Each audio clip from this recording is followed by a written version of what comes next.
Hello, and welcome to another Toon Boom interview.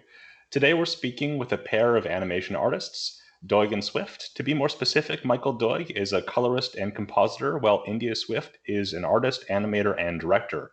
Together, they create animation and comics and run the Morning Challenge during their Animation Breakfast Club streams on Twitch. So, Michael and India, I realize you've both been involved in a variety of projects where you took on new roles.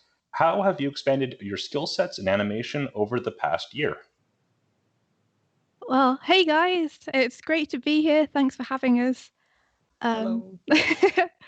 so yeah, things have changed a lot for us in the past year, which has been super exciting and honestly a ton of fun. Working with Knights of the Light Table this year has been continuation of my journey, kind of trying to figure out how to be a director, which has been brilliant. A lot of that is down to the fact that the team I'm working with are super skilled and super good, so they're very easy to direct. But that's an entirely new challenge for me, um, which honestly is scary, but has expanded my skill set in that rather than doing one specific job now, such as animation or storyboarding, I also have to kind of consider how to manage a team and how to use that team's strengths to get a harmonious result in the project and get something that feels cohesive. So it's been a lot of fun learning to do that. Luckily, Knights has a great support network. You know, my pal Pat, who runs the company, has lots of experience directing, and he's been kind enough to be able to take me through some of it and help me find my feet there a bit. And it helps a lot that I'm working with a lot of good friends and people who I trust a lot. So they're always around to lift me up and give me support if I need it. And likewise, I try and help them when I can as a director, try and make their lives a bit easier. How about you, Mike? Um, so with Knights, it's my first time being a professional compositor, and a lot of that is problem solving. So I had to take on kind of the more technical challenges that Knights have faced. Since I'm at the end of the production, a lot of kind of technical pipeline stuff falls to me. So I've really tried to learn how to be more efficient with the way that I approach handling assets, getting things out of Toon Boom, getting them into use After Effects for post production. So I'm fairly like a self learning machine when it comes to figuring that stuff out. And I think that's what I really enjoy most about the animation pipeline is figuring out those little quirks and efficient practices. So it's been a really cool learning experience for me individually. Really enjoy that process. Yeah, especially as a very small studio, a lot of the people working there need to wear a lot of hats. So we often have to figure out pipeline stuff in a very ad hoc way or figure out how to fill multiple roles. So you always end up doing something new and interesting every time. So every project is kind of its own learning process because every project you're trying to create a different and new result, and that requires you learning different and new skills. Yeah. Michael, I think you might be a little bit far away from your mic right now. So if you move it a little bit closer, you might get a better, might be able to hear you a little bit better. Does it For our sound better viewers now? who are just joining us now, we are interviewing Michael and India about their work and about the Anna Morning Challenge. Because this is a live Q&A, if you have questions about the Anna Morning Challenge or improving your animation skills, please feel free to send us questions in the chat. So, Michael and India, for our viewers who might not be familiar with the Anna Morning Challenge, what is it and how can artists take part? So the Annie Morning Challenge is kind of it's an open challenge for people who are interested in trying animation or people who just want to expand their skill set, focused on basically giving you an excuse to experiment, have fun, flex your animation muscles a bit, and create work that you might not normally give yourself the excuse to kind of indulge in. One of the things that we try to do with the Anna Morning Challenges is we try to keep them quite small and manageable. We often set a 3 hour time limit for people because we're very aware that a lot of people have their own personal projects or they have responsibilities outside work or they have day jobs that prevent them from feeling like they can really dive into something big and do a lot of stuff outside of their regular everyday obligations. So having something that changes every week that focuses on a specific discipline or a specific artistic growth that you want to achieve and then keeping that timed down and manageable I think has helped a lot of people, I hope, to try some new stuff. And if you want to take part, I mean, everyone is completely welcome, from beginners to professionals. And one of the coolest things about the challenges is that we get such a wide variety of artists and animators taking part every week. Um, Anyone who takes part tends to post under the Animorning Challenge hashtag. So you can search that on Twitter and you can see all the past participants and all of their entries and see like the wonderful range that people come up with. All in all, we're like super proud as a community to be able to have this thing that people can take part in and to be able to share in that experience with people. I just want to make sure, can you guys hear me okay now? Yeah, we can hear you loud and clear. Okay, awesome. As the challenge has grown as well, we found that gathering the submissions from Twitter ourselves by downloading the clips became a little less manageable. And so we've posted the themes to our Twitter each week, but we gather the submissions via a Google form. And that's really helped us streamline the process. So if you guys check our pinned post on our Twitter, that's where you'll find the link to the form. And through that, we've also introduced an optional question for those participating to tell us a little bit about what they felt like they learned from the challenge that week, or also what they felt that they struggled with. And that way we can kind of tailor what our feedback and our reviews are for them in that given week for that given challenge. Yeah, so basically, every week we will set a new challenge on a Monday, and we'll generally announce that on our Animorning streams. And we'll also review the past week's entries into the Animorning challenge. And we just roll like that every week. It's very informal. And yeah, like the more, the merrier, basically. And how do you keep the submissions below 3 hours in terms of the amount of time people are spending on them? And why is that so important? So the way that we do that is we tend to try and focus in on very specific things that we're learning every week, and we also try and keep the challenges very simple and straightforward.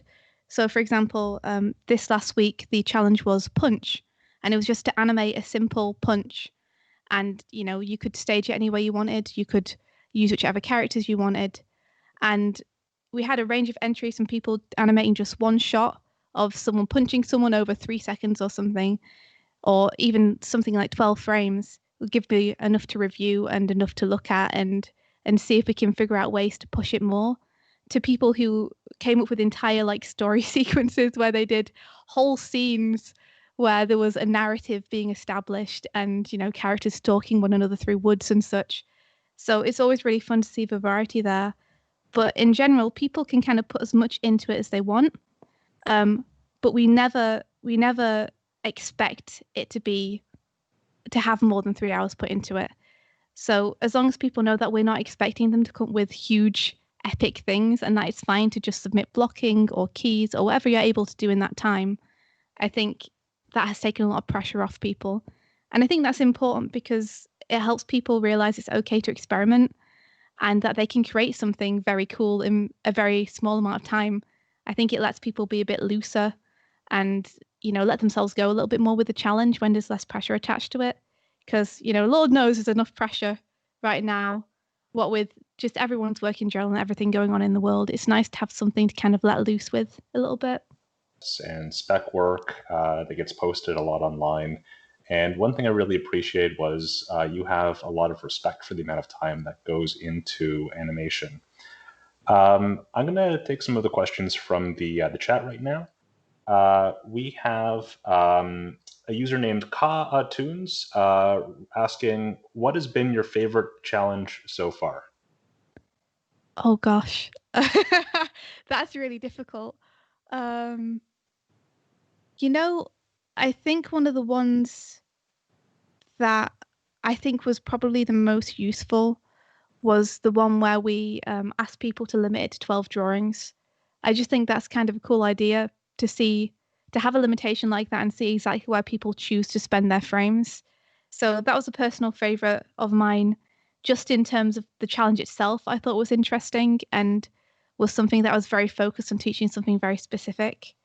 Um, there's a ton of challenges that are my favorite simply because some of the entries were so fun to watch. How about you, Mike?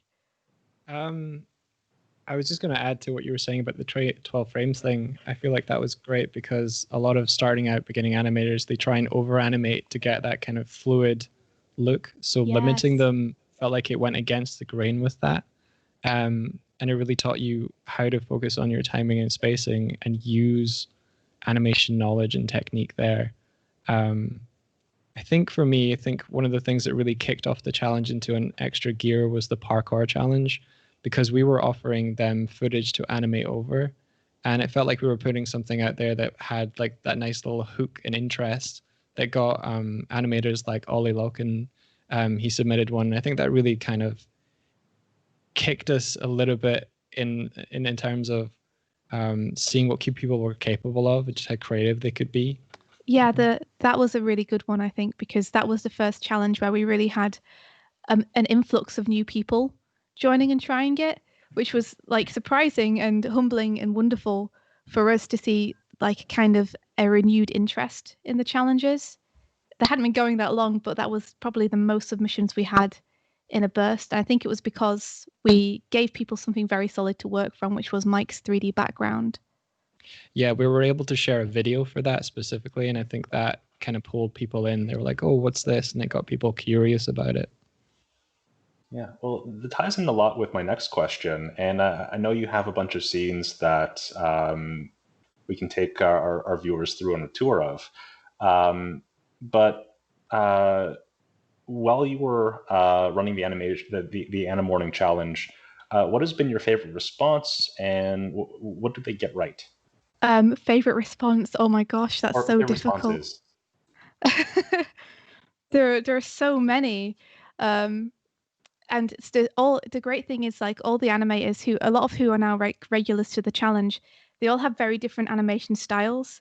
So you have people who do very surprising things with the characters they use, like blah blah Neeb has created a character called Bagel, which has become a recurring character within the challenges, and like there's always like a cheer in chat every time Bagel returns because Bagel's become such a popular character to see from people. um, there's people like Kevin who has amazing comedic timing. So whenever you watch one of their clips, there's always a laugh at the end because the timing is so good. Um, One of the coolest things to see in terms of the challenges that we didn't expect at all was when I think it was Porky Boy who did it first. I think he's the first person who animated the bird and the bear avatars of us that we use in our streams into an Animorning challenge. And we were not expecting that, and that was hilarious to see.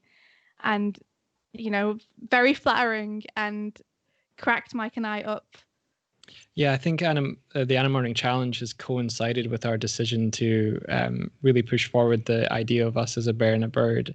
And it gives people something, these avatars to get creative with, that it's a joy to see them, really. Like, we've always loved animated of things, and to see them coming to life under other people's creative hands, it's just really cool. It's just something really inherently wonderful and joyful about that. Yeah. Honestly, it's a treat every single week because not only do you get to be surprised by people's submissions, but you also get to see how people are growing from week to week and how they're like internalizing the lessons that they're learning from doing the challenges, and seeing people like push through personal boundaries. It's always really, really fun, and seeing professionals taking on the challenge alongside people who are animating for the first time is always really inspiring too, because we're all in the same boat and everyone has complete respect for everyone else who's taken on the challenge, no matter their experience. And it just really feels like a good community thing to be doing. So it's a wonderful feeling to see everyone grow and try new things. Yeah. So you mentioned a few different examples, and I feel like we need to show our audience some of them, especially Mr. Donut Head, because I'm haunted by it. Certainly. Aren't we all? And I do we'll believe going Bagel through has to be shared with the world. Oh, absolutely. So while we're going through, I'm going to pepper you with some more questions. One of the goals I saw on your website of the Anna Morning Breakfast Club is to demystify how art is made. What are some common misconceptions that audiences can have about art and animation? I feel like often people feel like they have to enter a big studio in order to start making the kinds of things that they want to be making. And we really want to show that you're capable to start making that now with the software you have available. There's free software like Krita and Blender that allow you to get started immediately and just start experimenting and having fun if you've not necessarily started before. And we really just want to make animation feel and be more approachable and accessible to those who have that doubt and that fear that they're not quite up to scratch yet. Because I think a lot of people see getting hired as an obstacle that they have to overcome first before they can start making the things that they aspire to start making. Yeah. Also, I feel like there is a misconception about art from people who maybe haven't tried it before, that there needs to be like a certain innate skill level already there before you can pick up a pencil, or that, there's an age limit on starting, like, oh, I'm too old to start learning to animate now.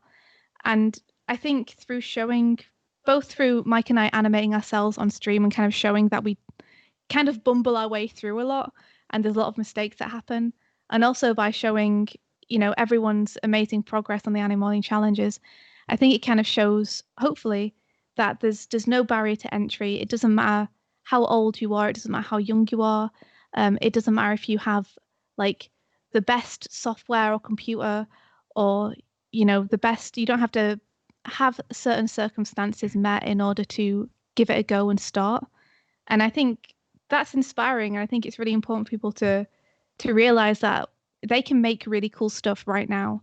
And so long as they have, a community around them, like the Annie Morning community, who's like willing to give them feedback and encourage them to give it a shot, that really anyone can come in and try animation if that's something that they're interested in. And that also, it's a lot of fun, and it's a lot of making mistakes, and it's a lot of laughing together. Um, but it's always worth it in the end for the stuff that you end up making. Yeah, taking joy in your mistakes, it almost feels counterintuitive, but it really is fun to see how you can goof up. And as long as you can laugh at yourself along the way, I think if you don't take it yourself too seriously, but you take your craft seriously, I think you can learn and grow amongst a really good group of supportive peers. Yeah. Animation is like anything else in life. It's a skill that you can learn. It's like riding a bike or learning a new language. It takes a little bit of time and it takes investment, but it's totally doable. If you want to do it and if you enjoy doing it, then you should go for it. And do you feel that there are benefits for audiences to understand more about the craft and labor involved in animation? Yeah, I really do, because I think it's something that there is a big misconception about. I think a lot of people feel like animation or art is an easier job than it is. That people tend to get it right first time and they can just draw something and it'll be done. And I think that contributes a lot to the fact that animators and artists are often underpaid in their jobs, because it's kind of normalized that the pay doesn't need to be super high because people are doing something that they enjoy. So I think this resurgence and this popularizing of streaming of artists is a really good thing, because it lets people just pop in and see what the process is like. And in terms of animation is like incredibly labor intensive, and it can be incredibly stressful too, because it's almost like a problem solving exercise. So I think seeing people kind of struggle through that and being there for the struggles as well as the victories, really gives people a good idea of what the process is like. Yeah, I think animation streams in particular appeal to other aspiring animators. And so you have like artists and animators streaming on Twitch, and the audience for that really is other artists. I Yeah, think it would be good to sort of pitch that outward, and for those who enjoy the things that they enjoy, just seeing the process a little bit more. I I think agree. Yeah. I think you have to have a particular interest in trying to make something to see behind the scenes in it. And a lot of people are not. They don't want to invest the time in that. So we're really trying to just get that out there. That um, it is hard to do, but it is worthwhile at the same time. it's like anything else. It seems easy until you try it, and then you're like, oh, this is not easy. This is not easy at all. But it is fun, is what I can say. And I do think that also, in a world where you can go on Twitter and see a million amazing artists doing amazing work and a million amazing animations done by amazing animators, it can often be easy to forget the struggle that they took getting there and the years of practice they put into making it. So I think having a place where you can come and see people actually going through the process of creating it rather than just seeing the finished product is also really healthy for people, because young animators and artists will hopefully grow up knowing that there's an amount of work that needs to go into it, and these people don't just like easily, put their pen to paper and create genius immediately, because that's a lot of pressure attached to that, to feeling like you have to get it right first time and create something that stands up shoulder to shoulder among the best artists on the internet immediately. I often feel like people's understanding of improvement is like you start in the middle, and in one direction is failing and the other direction is success. But I combine both paths, and that you have to go through failing to get to success, because it kind of allows you the liberty of being like, I've made a mistake, and that's good because I can learn from that, rather than feeling like you're repelled by the mistake and going, maybe I'm not good enough. No, you are good. You're good enough to fail. You're better than a lot of people who have not even attempted. Keep going. Yeah, 100%. Like it's a stepping stone. Yeah. I saw we got a question from Jesse J. Jones in the chat. Hi, Jesse. Hey, Jesse. And he's asking, I really appreciate the feedback given on the challenges. Any thoughts on when you become super duper famous and there's way too many submissions to give equal feedback to? Ooh. I don't know if we will ever become super duper famous, but we did receive the most amount of submissions we've ever had this week. So that's been a new challenge in itself. Maybe that's a new Animorning challenge, is just us trying to figure out how to get through the submissions. Yeah, that's our Animorning challenge. But yeah, this week we had over 30 entries, which is amazing and incredible. And we super appreciate everyone taking part, because it's wonderful that we have that many. Mike and I are currently trying to figure out how we can continue to make sure everyone gets feedback and go through all the animation challenges, while at the same time not making people have to wait a whole week to see theirs come back around. If you learn anything about Swift from this stream, it will be that she is earnest and stubborn. And she was determined to make it through every single submission this week. I think going forward, the format might have to shift up and change, so that we're still providing value to everyone who is taking part. But I think one of the important things to realize is that even if you're not receiving one-to-one feedback on your personal animation, that feedback can still apply to you. Whether or not you did or didn't do the challenge, it's still worthwhile seeing the insights that India is sharing. So I think maybe if we see familiar traps that animators are falling into, then we can collectively huddle around one of them and examine it and look underneath why that might be so, and see how that can apply to the other submissions that we have. But other than that, I think we've also considered bringing in guest animators to help us review and things like that. Yes, yeah, that's going to be super fun, actually. Like, there are a couple of people who have expressed interest in coming and helping us review. One of whom is our boss, Patrick, who is like both an incredible animator and director, and specializes in fight scenes, which is this week's challenge. Yeah, I posted up the new theme on Twitter, and within 30 seconds, Patrick messaged me and DM me and went, do you want help? Yeah, he was like, you're doing fight and action boards? I do those. And I was like, hey, Patrick. So I think people will find that super valuable, because Patrick is a veteran and he's known for that kind of stuff. He's known for his fight scenes. He's currently directing, or co-directing, sorry, on the new He-Man series over at Powerhouse. So he knows his stuff.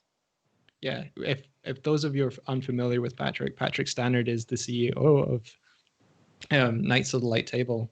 He directed the Night Runner Magnum Bullets music video. Yeah. Which has a lot of very cool action in it. Very, very cool action scenes in that. So, do you learn anything new as a result of hosting the Animation Breakfast Club and the Morning Challenge? I definitely do. Yeah, it turns out that giving critiques to animation is a great way to learn animation, because when you're just doing it, silently at your computer, there's a lot of stuff that you're doing without really thinking about it. You've kind of internalized shorthands and things that you're used to doing, and you're kind of just letting them come out naturally. But giving critiques and feedback to other people who have different methods to you is a great way to learn. And I've learned so much from looking at other people's animations and having to actually vocalize the critiques and vocalize what it is or feels like we could push it more. And doing that has made me see my own animation in a new light. I've almost got like my own critique voice in my head now when I'm looking at my animation. I feel like there's 3 stages to a critique, whether that's self or on someone else's. So Which it's one is like grief? maybe the first step. I'm not sure. Or it's the first thing is like you have a sense that something is off, but you're not sure what it is. Like you get that kind of sense of like there's something here I'm missing, and then you figure that out and you know how to apply it to your own work, but you still have that nebulous knowledge. You're kind of still trial and erroring and tweaking until it feels right. And then the step beyond that is being able to articulate what that is precisely to someone else, or even to yourself maybe first, and then it's communicating that in a drawing or in a feedback to someone else. And going through that whole process means that it all kind of filters back to your own understanding. I think that's why it's valuable to. I think that's why study groups work as well as they do, is that you're constantly seeing other people's working, providing feedback. And that's why people who are in that kind of collaborative atmosphere often grow faster than those that are isolated. Yeah, it also helps that our chat and our community is fantastic. And as well as me critiquing, like we'll often get people in chat will be seeing their own thing that they're, realizing can be pushed, and they'll be shouting that out in chat. So while I'm critiquing, I'm also seeing other people's notes. So that's fantastic to be able to learn from the people in chat too. Speaking of the chat, Kevin with the 7 is asking, what's the most common error or adjustment you made or you see on Animornings, and what can everybody learn? Oh gosh. Grids. Grids. Everyone in the chat who's been to Animorning challenges will know my fixation on grids. A grid is a really good way to make sure that your character is grounded in the scene and to imply environment. And it may sound like a very simple thing that's not even related to animation, but it makes such a huge difference to feeling like your character is really in a space, in a physical space, and like there is a sense of being an environment in 3D around the character. So I always yell at people to put grids in whenever they don't put grids in. And I think, I mean, I've recently learned to use grids myself over the past couple of months, and now I swear by them. So I'm not going to let anyone get away with not also using them. I've sometimes warned people that they won't receive any feedback if they don't include a grid, just to really just a floor stamp and plane, enforce it. just something to show where the character is standing. I think it also pushes you to try something new in terms of shot composition and staging, because it can be very tempting if you just have a white screen to do 2 characters in profile. And you see that a lot, either a character just facing the camera or 2 characters facing one another in profile. And just thinking about placing a grid immediately makes you think, okay, well, is this going to be a low angle or a high angle? Like, is the vanishing point going to be to the left or to the right? And immediately it gives your scene much more depth, and it makes you think more about how you might be able to push your staging slightly to maybe help say what you want to say a bit stronger or make it a more interesting shot. Yeah, definitely. It's answering the first question of the first character in the scene is the camera. Where are they, and what are they looking at? Rather than putting your character in first and it kind of being more default template, as you're saying, side on. So, has hosting these challenges given you any insight into ways that artists and animators can find community online? Yeah, I think so. I think generally one of the things I've learned is that if you are passionate about it, then just go for it, and people will tend to like convene around that. So I think if you're looking for a community, a great way to do it is just to put yourself out there and put your work out there. And then if people seem interested, you can strike up conversation with them. I also think don't be afraid to contact animators and artists who you look up to, because often they're very like shy, slightly socially anxious people too. And they're extremely nice, like 99% of the time, and will not mind chatting to you or talking to you or giving you advice. I'd also recommend, if you're looking for an animation community, like not only are you completely welcome to come and hang out in the Anna Morning streams, which are like open to everyone, and we're always happy to have new people. But taking part in things like the Anna Morning Challenge, or Ross O'Donovan has an Anna Monthly Challenge that he runs on Twitter, or taking part in reanimated collaborations, anything which is kind of like a group project or something where you get to be in a pool with other animators, gives you a great excuse to interact with people and chat to them and find new artists who you can kind of, get to know and just chat about the stuff you're passionate about with. I saw a couple Yeah. questions in the chat on if you have advice for other aspects of animation, so coloring or storyboarding or other resources like that. What was the question? Sorry. There are actually a number of questions that were like that. Jordan Animating was asking,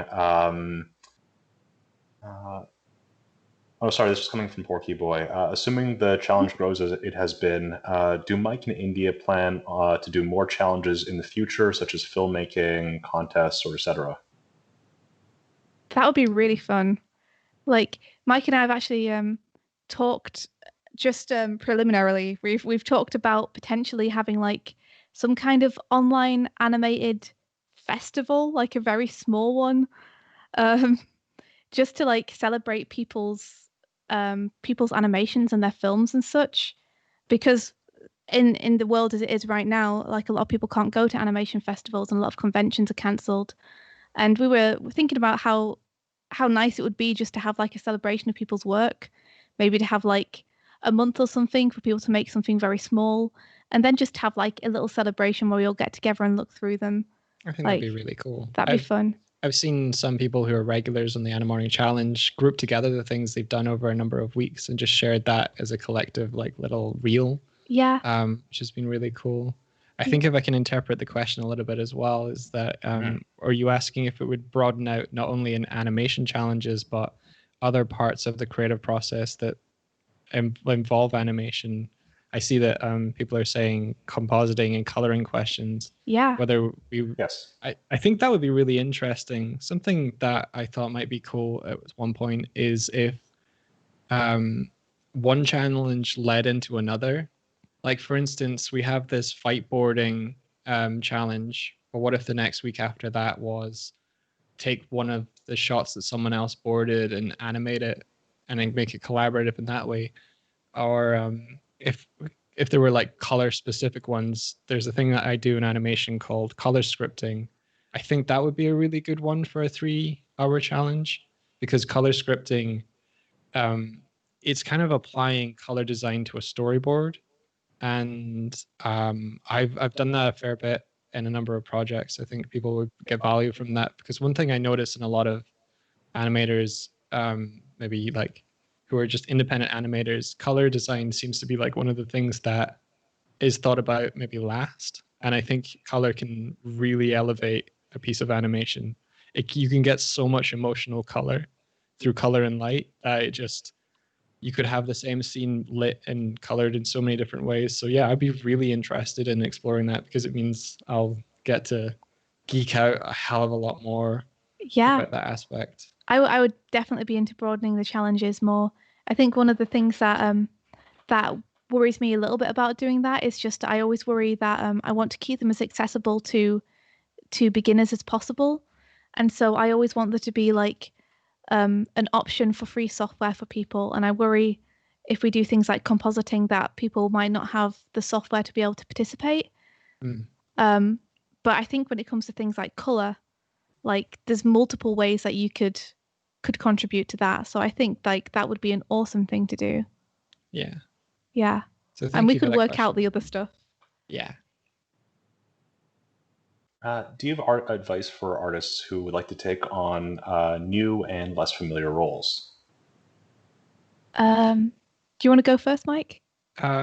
Yeah, I think a lot of taking on a new responsibility is problem solving. And I often find that the trick to that is figuring out the right questions to ask. Like we have a Google and other search engines at our fingertips that can be utilized by asking the right questions. I, India, I'm India, very bad at Googling. India laughs because often she'll be like, Mike, can you look this up for me? And I kind of give her like, I'm in the middle of something kind of thing. But Well, yeah, because I'll ask a question and Mike will be like, Google it, which is like the obvious and totally fair response. But the thing is that I will Google it and come up with nothing. And I'll spend 10 or 20 minutes doing that and just not being able to make any headway with it. And then Mike will come over and just change the phrasing of the question slightly. And suddenly the top result will be exactly what I need. I think it's very much dependent on like your previous experience. So as you push out from your knowledge base, if you have a couple of search terms that you can include and add like the one unknown, then it's a lot easier to be like, I think if, for instance, if you're learning a new piece of software, but you've previously used another type of that software, say you're jumping from Maya to Blender, you will already know things like extrude or like technical terms from one that you can figure out in another. You're saying Google is a language. I'm saying, yeah. Well, when I say like asking the right questions, that can also not be from your peers. Like I feel like if you know someone knows the answer to something and you know you don't know the answer, then having that moment of uncomfortability asking them, they might think that's a stupid question. And it might be a stupid question, but you don't know the answer. But once they answer it, you no longer have you're one of the group that knows the answer to the stupid question, and you no longer have to ask it. Yeah, Ask I'd agree that when you're getting out of your comfort zone and either stepping into a new role or going into the industry in the first time, it can be very tempting to be kind of fiercely independent because you kind of want to prove to everyone that you deserve to be there. Imposter syndrome is something that's like incredibly common among artists and animators, especially when they're first getting into the industry. But understanding that everyone there has kind of been in your position and they all want to help and not worrying about asking like Mike said, maybe the silly questions Yeah. is really important, and it's a great way to make friends too, because it gives you an excuse to hang out and ask people about stuff a bunch. So don't be scared to use your support network and ask your peers, rely on the people who are close to you. Yeah. Sometimes that question can lead to an anecdote where that person has solved that same issue years back, and you trigger a memory and you share an experience with them. Because Are you speaking from experience? That sounds very specific. I'm not, no. I think often we're all like, since animation is collaborative, we're all solving the same problems together. And like there could be an instance where someone solved that very thing. Yeah. 100%. And also just I would commend anyone who is stepping out of their comfort zone because it's a scary thing to do. But ultimately, though it's frightening, it's the best way to grow as an artist and as a person. So I always think it's like incredibly cool and brave when someone does that. Yeah, I would agree. I think if you apply what that person has taught you, they'll respect you for it. Hmm. And following up, do you have advice for artists who want to enter the animation industry? Yeah, I think just going for it, being bold, and starting something is a great way to do that. If you are starting something, keep it small, and I think finding a community is an important part of it. There's lots of animation discords out there where people group together, and they do study groups and such. And I'm sure that there's lots of public ones that can be found, or just getting into like I said earlier, some challenges with a bunch of people who are also trying to learn animation, like the Animorning Challenge, is a really good way. I think it's important to have peers around you who can look at your work and help push you. I think that's the main thing that people tend to get when they go to college or university. That's so valuable, and being able to find that now across the internet is an incredibly powerful tool. And a lot of the time, animators are looking to connect with other animators because we're all just like really wanting to just geek out about the stuff that we love together. Yeah, definitely. I think a lot of people, when they feel like they're entering an industry, they're told to network. And I think that can often be intimidating because you feel like you need to reach up to find the people that you are like you're reaching towards people who are already working in the industry. But I think it's important to realize you can reach to the side. And by that, I mean your peers that are also entering at the same time. I think it's really important that you raise each other up and you collaborate and you keep in contact with the people who are hitting the same sort of milestones that you are, because often we can overlook those who are side by side with us, but really we're fighting with them, not fighting with them to get in, but fighting alongside them to like develop our craft, and they'll be facing the same sort of challenges. And it's really good to raise others up and help them. If you can see something you can help them with, they can be someone that 3 to 4 years in the future you're working with in a studio or you're working alongside, and they'll remember that, and you'll remember the knowledge that you shared and how you helped one another. So I think if you're wanting to work in animation, be helpful, be genuine, be kind, respect one another, and just share what it is, share your Share value knowledge. with others. Yeah. Share knowledge among one another. You know, it's like anything else. Like the best way for everyone to push forward and really do cool new stuff with animation is for us all to share the knowledge we have and build on top of that. It's like anything else, like science, you know. All scientists are building on the knowledge that has been discovered before them by the previous generation. And it's the same with animation. It's a big collaborative medium, and we're going to get further together, basically. India, you mentioned that you enjoy talking with other animators about animation that you can geek out about. So what are some projects that you and Michael have enjoyed recently? Some projects as in maybe other people's animations or projects that we ourselves have done? Let's do both.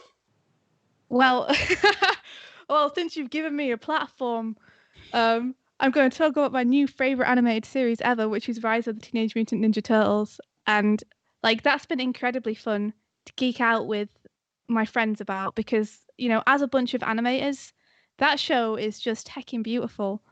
And it's been really, really fun to just basically just geek out at one another about it. I'm actually thinking of doing a stream this weekend where I and Patrick Stannard break down various animated scenes from that show and also some of the storyboards because they're great things to learn from, great resources. But I found a lot of new friends actually and a lot of new animators through geeking out about that show. And it just goes to show you that being like sincere and open about what you love is a great way to meet people. Like I've met some storyboarders now from that show and some animators from that show, and now we're pals, which is like incredible to me. And also super fun because now there's just more people I can talk to about it. But yeah, I think that the things that we love really bring us together. And so that's been something that Mike and I have really enjoyed watching together recently. And that has inspired us to want to push our animation and our storyboards in new directions. It's inspired us to want to be snappier, to try new things with colors, to try new things with cleanup, and fun things like that series, which is amazing, and I encourage you all to check it out. Really help you to keep striving to improve and try new things and push forward. I'm nodding along. I'm letting India have my turtles moment.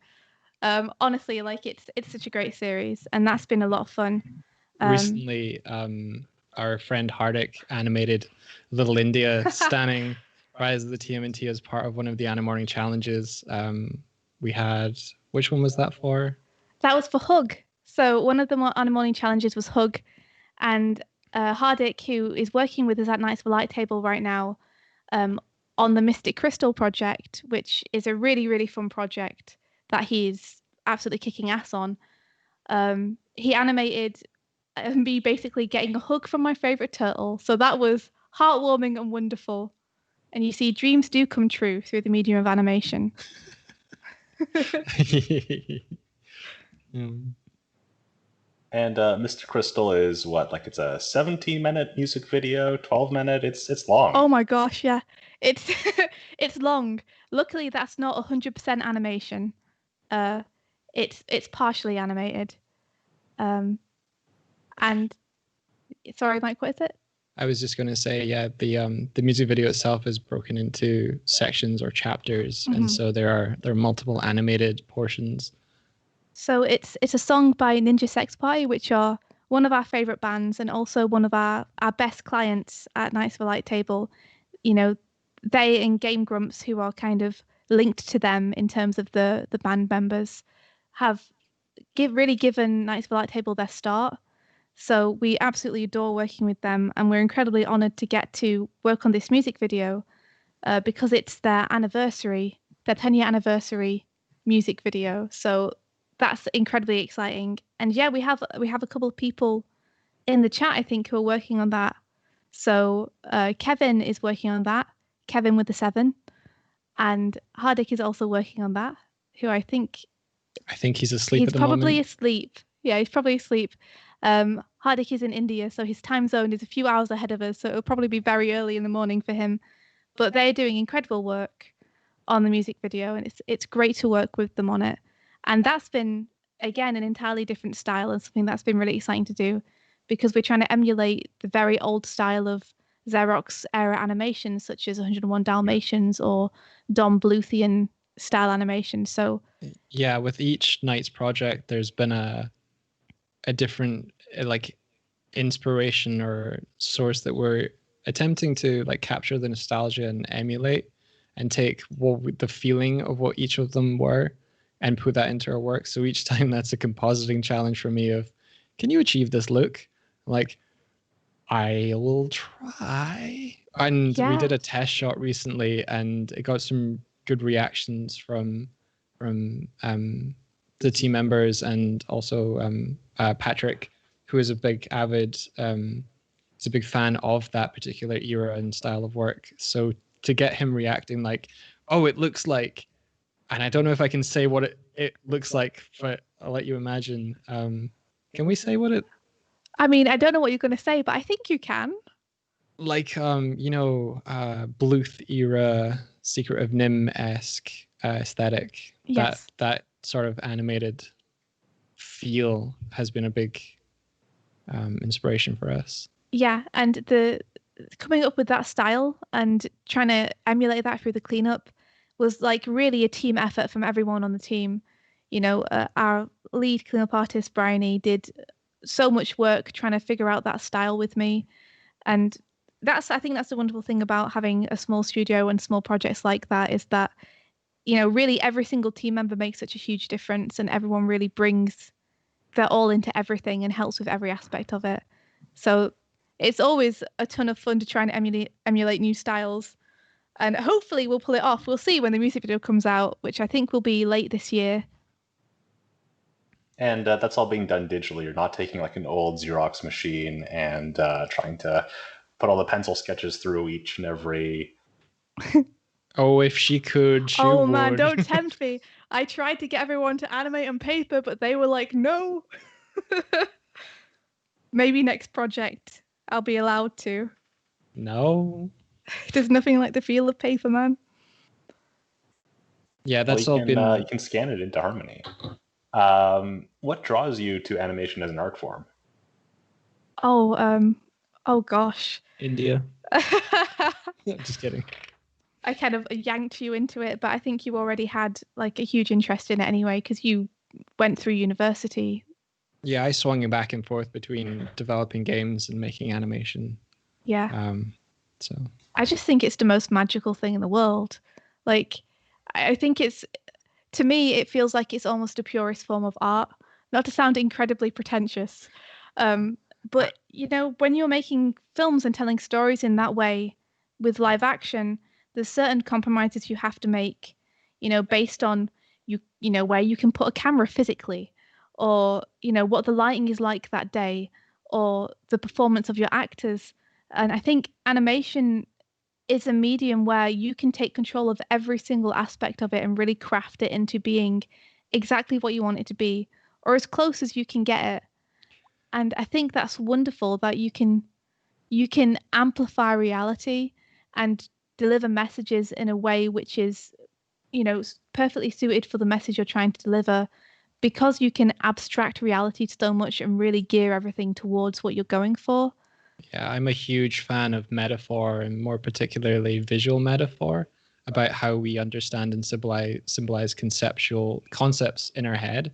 I think animation is one of the most perfect vehicles for explaining what melancholy feels like visually. You can do it with music as well, and I think the combination of both music, visuals, and all of that, animation is powerful. Yeah, like look at Fantasia and such, where they're really pushing the boundaries and linking music and animation together in a way just to evoke a mood or to kind of create the feeling of a world.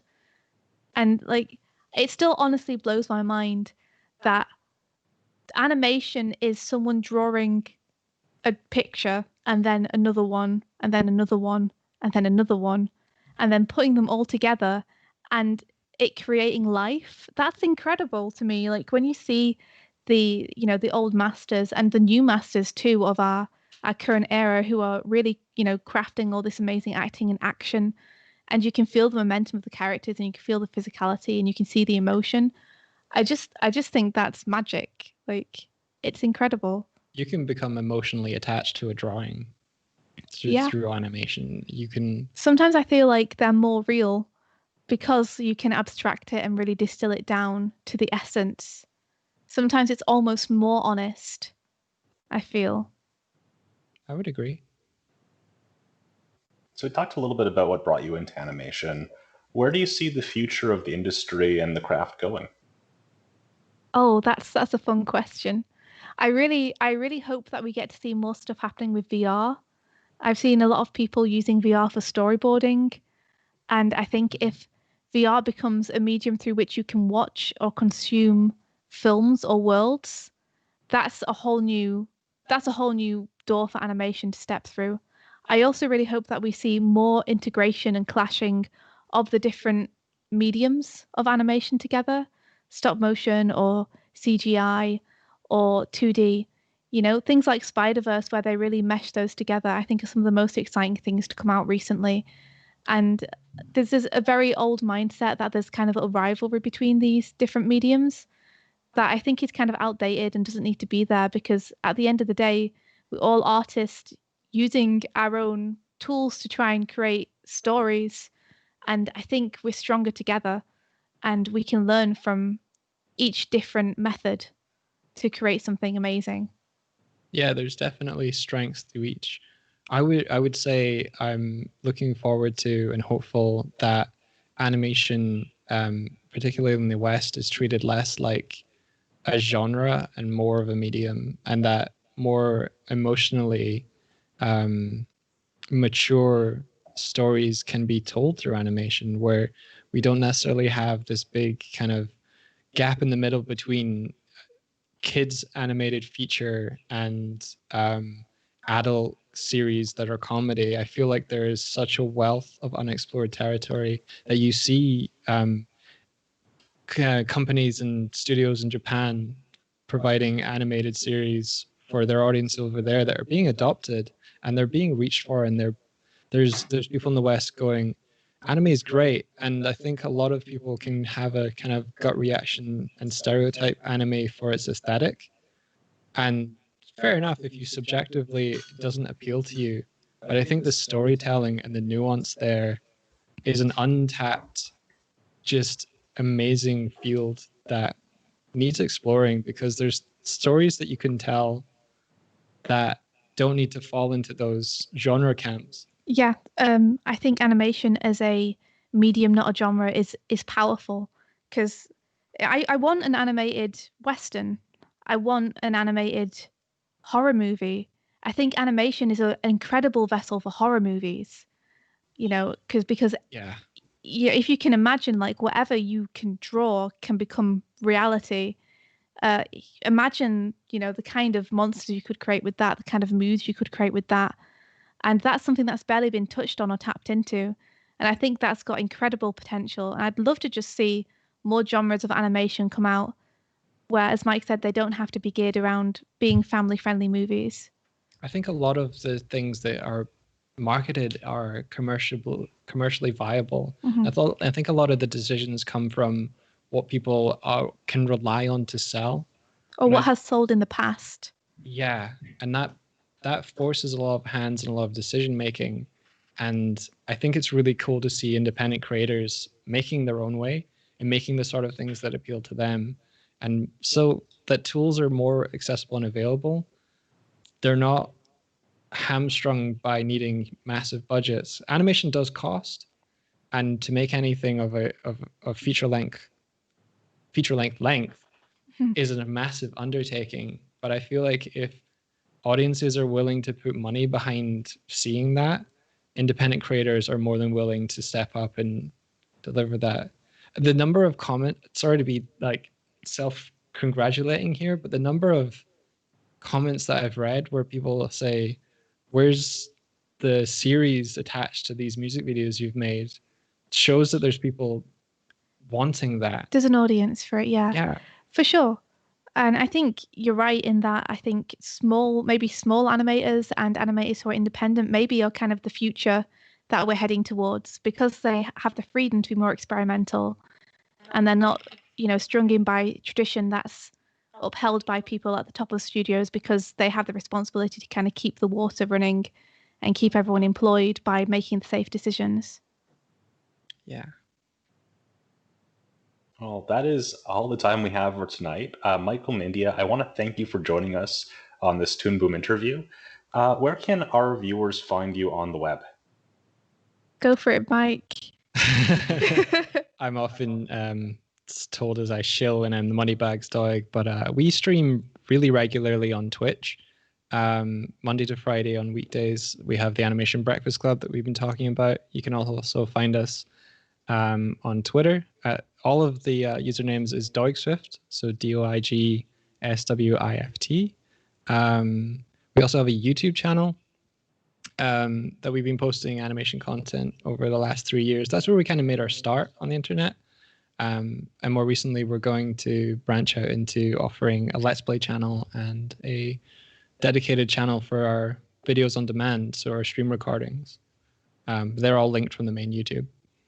Yeah, thank you so much for having us, and thanks everyone in chat for coming and hanging out and being here and asking questions.